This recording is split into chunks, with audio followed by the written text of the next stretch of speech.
Here are 5 tips to grow your handmade business on Etsy or other platforms. Hi, I'm Lauren. I'm the owner of Wonderfully Made Baby. I have had my Etsy shop for 4 years now, and here are 5 tips that changed my life in regards to my handmade Etsy shop. So tip number 1, that is going to be invest in any tools, equipment, or machinery that can help you make your handmade products faster. For example, I make handmade baby mobiles and I use felt. The process that took the longest was cutting out my animal shapes. My husband noticed that I would take an entire day to cut the shapes, and then the next day sew, stuff, hang, pack, and ship. And so he said, there's gotta be something that can help you cut those shapes faster. Is there any sewing machine or embroidery machine or something you can use? And that's when I went on the hunt and found out that there is a tool. It's called a cry-cut cutting machine. So I was so afraid to make the purchase. It was gonna cost me about $500 at that time, which I thought was insane considering I wasn't making that many sales back then and there was only so much work I could do. But I pulled the plug, I bought the machine, and it changed my life. It took days off of my workload each and every week. And if I can go back and tell myself that 4 years ago, I would make that investment every single time. So if you have a tool out there that's gonna cost you quite a bit of money, just buy it because it'll help you get your products done faster and you can serve more customers. Tip number 2, which was one of the craziest, scariest, hardest things I could possibly do, but it was to hire help. My husband noticed that I was trying to hand make my items a little bit before breakfast, a little bit at lunch, during homeschool, after school. I mean, it was insane. And he was like, Lauren, you have to hire help. And I didn't know where to go. So I reached out to family members, friends, my brother's girlfriends, some of the high school girls that were volunteering at the Little League, and those were all big no-nos. If I can give you any big tip, do not hire friends or family. That's when I went back to Etsy. I was finding other handmade baby mobile sellers like myself.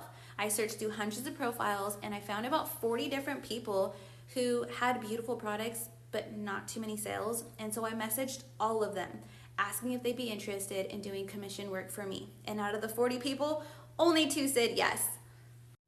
Okay, and out of those 2 people, one took way too long and she wasn't really enthusiastic and her craftsmanship wasn't there. But the other one, she is my golden goose. She's officially been with me for 2 years now. And what started off as just 50 units sporadically as I kind of tested the waters to 50 units back to back to back to back. Every week she messages me as soon as she's done asking for the next project. And I know she has blessed my family incredibly. And I truly believe that hopefully I'm blessing her family as well by keeping her employed just year round. And as soon as my business starts slowing down, I know, hey, my assistant needs that work. What can I do to get things moving again so I can be sure to keep orders with her as well? So if you are struggling to get your orders done, you need to hire help. And if there's anywhere you can look for help, I would say go back to Etsy because those are people who want to make money, who want to work, and they're already artists and they're already creative. So you know it's a win-win opportunity for you. Tip number 3, I know we want to make as many sales as we possibly can, and sometimes we have sales that just sell, and there are certain items that just don't really sell, but they do sometimes, and so we kind of keep them in case they do come in. My tip would be just cut the fat. Any products that don't sell frequently, just get them off your shop, and especially if they don't bring joy. So in my case, I have my top selling baby mobiles I love making, and I get in my groove, and I know it like the back of my hand. I'm just hanging them and shipping them, hanging them and shipping them, and then wow, another design that never sells sold, and it's just odd. It's not exciting. So I would say cut the fat. Things that are not popular, customers are not vibing with it, just get it off your shop and then focus on the things that really do sell. Tip number 4, when you get to this point, once you've invested in the machinery, once you've hired the help, once you've cut the fat and you know what sells and you're gonna focus on things that do sell, manufacture. I cannot even believe that I have gotten to the point of needing a manufacturer, but I did. My husband, again, Mr. Businessman, he noticed that between my assistant and I, we could not keep up with the orders. so many orders. I'm booking out 1 week, booking out 2 weeks. I mean, who wants to buy a product and wait 2 weeks for it to get finished? It's just not really a smart business model. Although customers on Etsy, they do know that these are handmade and they do take time. I feel like if you want to keep up with the competition, you really need to cut your times down. And so this was another really hard part of my business, and it was finding a manufacturer. And when you get to this point, I'm sure you're going to have to go through the trenches, because I had reached out to manufacturers in Mexico, Thailand, India, and China. And these are 4 completely different countries with 4 completely different cultures who have 4 completely different perspectives on art. And so there was so much trial and error with my samples. I gave them the exact pattern, the exact measurements. I gave them photos and videos, and still all 4 different manufacturers came up with 4 completely different finished products. But honestly, gosh, I can't even say how long it took to actually get a manufacturer, but I know it took about a year to get a good manufacturer and to get my product made and delivered. And so I'd say when you get to a manufacturing point in your business, you have to take that jump, because you cannot serve as many customers as you would dream of doing it all by yourself. And my last and final tip is another one that just blew my mind. I barely even found out about this about 6 months ago, and since implementing it, it's exploded sales in my Etsy shop. Sorry for my flabby arms. Print on demand. Why have I barely learned about print on demand? Why?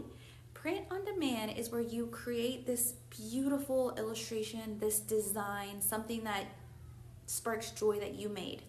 You now take that file and you have it printed on a baby onesie. You have that pattern repeated, and you make a baby swaddle. You make a velveteen baby blanket. You make crib sheets.